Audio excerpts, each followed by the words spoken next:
Welcome to the Rim Break Rodeo. We hope this video helps.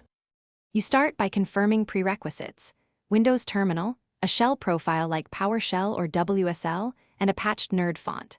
Once installed, set Terminal as your default, then import a color scheme JSON to avoid manual color tweaking. Make sure the patched font is installed system-wide and selected in the profile settings.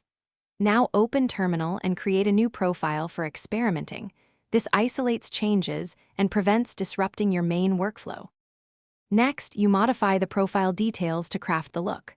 Open Settings, change font face to the Nerd font, set font size to taste, and apply your imported color scheme.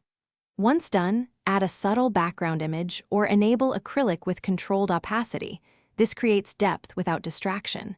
Make sure to set tab color and starting directory so each profile feels distinct.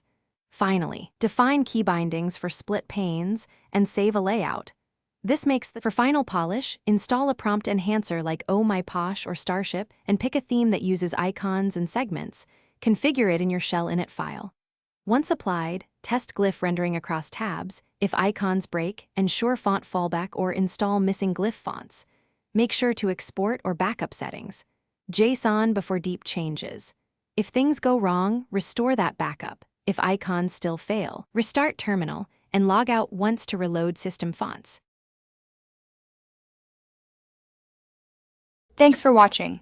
Consider subscribing if we helped you.